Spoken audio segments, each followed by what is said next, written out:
Hi, y'all. Jeff back here with Jeff's Cars and Garage. And so this is another video, um, kind of more of a statistical video, but it's covering probably what are known to be the 15 worst cars ever made. And some of them you may recognize, some of them you may not. However, most of my audience, because I'm 60 years old, I seem to be attracting audience from in my age group. Probably what my analytics are telling me are between 40 and 65 is my core audience. So a lot of you may know these cars, and some of you may not. You younger folks, you probably have never seen some of these cars. So with that, we're going to get started. This car here is the 1957 Trabant, and it was from East Germany. Had a true two-stroke engine, netting out at 26 horsepower. It's a lot of horsepower, man, to get out on the highway. Well, it was really more of a city car. It was produced from 50 in the late 50s to I think the mid 60s, but we never saw it in the United States. But it was labeled as one of the worst cars ever made. The next picture of cars is in the United States, is from the United States, and most of you, a lot of you may know these cars. This is the AMC Gremlin, the Ford Pinto, and the Chevrolet Vega. Now, the AMC Gremlin lacked luster in performance. I mean, it really, I'd driven one when I was in high school. It really didn't get up and move. The next model up from that was the AMC Hornet, was a better car, and it actually performed a little bit better, but it was also a very inexpensive car. The Ford Pinto, as most of my audience probably knows, that car, it sold a lot for Ford, and the reason that these are classified the worst cars ever made, not necessarily in with sales, it's the actual car itself. Now, Ford Pinto, you got rear-ended in the early 70s by someone, especially something very large. Chances are the car caught on fire, and you had to get your butt out of that thing because the car was destroyed. Um, Other than that, it was also not a very big performer. It was a basic car for the 1970s. The last one, the Chevy Vega, I've actually owned one of those, just for nostalgia purposes anyway. But the thing rusted away. It had an aluminum block engine, which obviously had head gasket issues, and so therefore, it didn't last maybe 60,000 miles at best. If you overheated it, you were done. You had to replace the engine. So a lot of people did, 305 and 350 swaps in these cars and modified it to put a bigger engine in there. But still, the darn thing rusted to the ground. Next car on the list, Morris Marina from the early 70s.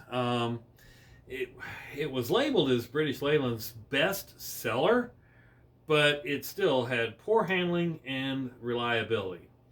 Not a bad looking car, for 1970, considering the three you just saw were from the same time period. But there were other versions that were coming to the United States that were much better. This is in the years that Honda introduced the Civic into the United States, the Toyota Corolla, and the Nissan B210 and the 510 were introduced in the United States during this time period, and they were much better cars. I actually had a Datsun 510 back when it was my first car in 1977. So the competition, the Japanese was really having a heyday with the competition at that time period. The next car, most of you may not even know, but it's the it's the Yugo. This car, it took you 14 seconds to get to 60 miles an hour. In today's world, Well, if you had to get on an interstate now, you better hang on the shoulder until you get up there, get up to speed. So it was cited as the epitome of poor automobile craftsmanship. Quite frankly, there are a few around. In fact, I think Jeff Dunham actually owns one. Don't know why, but are they going to have any value to them? No. Kind of just a nostalgic kind of car to have. The next car. Now, as far as quality, this car is not really one of the worst cars ever made, but it was probably one of Cadillac's worst selling cars. This is the Cadillac Cimarron. GM, it started in production in 1982 and ended in 1988. And obviously the short-lived there, it's just an overgrown Cavalier from the time period. I mean, all they did was change the front and the rear and add some Cadillac fluff to the inside, and there you go. My wife actually owned one of these cars back in the younger days because, best of all, it was a Cadillac. But not really. The next car from DeLorean Motor Corporation, the DeLorean, Back to the Future. And Back to the Future actually made this car famous. But was it really? These cars right now are some of the worst to invest in. There was a time period because of the nostalgia of them. People were buying them and hanging on to them, but then now they're losing their money on them. They had, small engines. They were poor performance. 88 miles an hour, to get that 1.21 gigawatts. You were lucky if you got 80 mile an hour out of that car. But it's not a bad looking car. It was just kind of like, the Cybertruck is today. It was something new.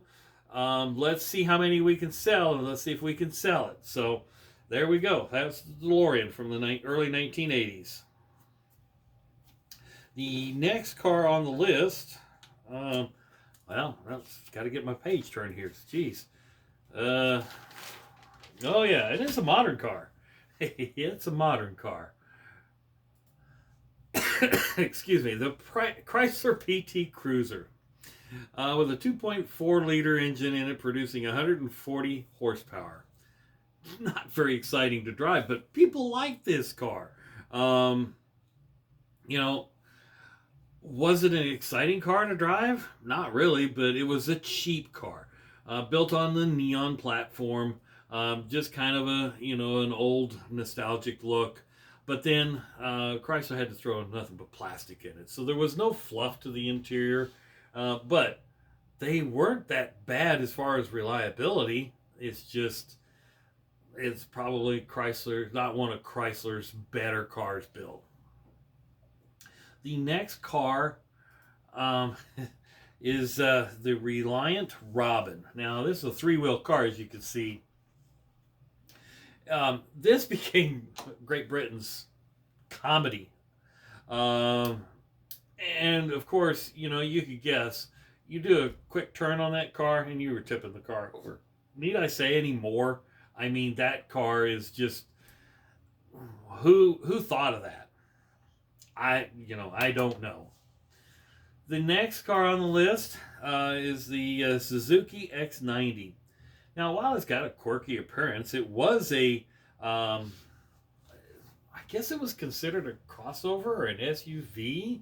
All-wheel drive, but a 95 horsepower 1.6 liter engine. Severely underpowered, no torque, no nothing. It was just, with its quirky appearance, it just didn't, I don't know, it wasn't well received, and kind of for obvious reasons. The next, Tata Nano. This was supposedly the world's cheapest car at the time, and this is back in 2008. Had a 624 cc engine. We're talking cubic centimeters, cc, 2-cylinder, 3 horsepower. Now, this was never offered in the United States because it lacked the safety features that, our government requires. And so it was only in the market for about 10 years. And so, it was discontinued in 2018. Now, just a little town, little get around town car. So big metro cities where you didn't go over 35 mile an hour, 40 mile an hour, probably wouldn't be too bad, but God forbid getting in a crash. The next car is an American car, and my sister actually owned one of these, and I didn't think it was that bad. It had some good interior features. This is the Pontiac Aztek, and it was built by Pontiac GM from 2001 to 2005. And this was for Pontiac to try and get into the SUV market, because that's when it was starting to come around. The Blazer was out by Chevrolet. The small to mid-size SUVs. But this car has been often considered to be one of the ugliest cars due to its awkward or quirky design. But if you look at the design of it now, it's not necessarily that unusual, because now you've got Jeeps with, the headlights are down here and the blinkers are up here, or the LEDs are up here. It's the car manufacturers are kind of taking playbooks from this kind of a car. So, is it one of the worst cars ever made? No, quality-wise, it wasn't bad. I mean, it was actually a pretty reliable car. It just kind of was voted to be, kind of ugly at the time. The next car, and a lot of people, know this car. It's the Smart Fortwo. It came out in the 90s. It was to, revolutionize city driving. It was a joint venture between Mercedes and a bunch of other people, and supposed to have had the quality, of Mercedes-Benz, but it didn't. It had a 0.8 liter engine with a whopping 45 horsepower. But again, you're only driving two people with maybe some groceries in it. So, but even at that, it had sluggish performance. Kind of had a jerky transmission, and it really, the United States didn't receive it very well. Although there's several of them around, and I still see a couple of them even in my small town. I see one every now and then. So it's probably not one of the better cars on the market. Besides, there's been a lot of memes out there where you hit a deer and the hood is all smashed clear back past the the seating compartment. The last car on the list, which I kind of disagree with, but only because during the time period it was trying to copy a lot of other car makers, and so the consumer kind of gave it more of a lackluster in design, and that is the Saturn Ion. Now, because it was a GM product, it was probably a joint venture between GM and other car manufacturers, because they borrowed a lot of parts and pieces from Suzuki because of the Geo Metro and things like that. But I don't think it was that bad of a car.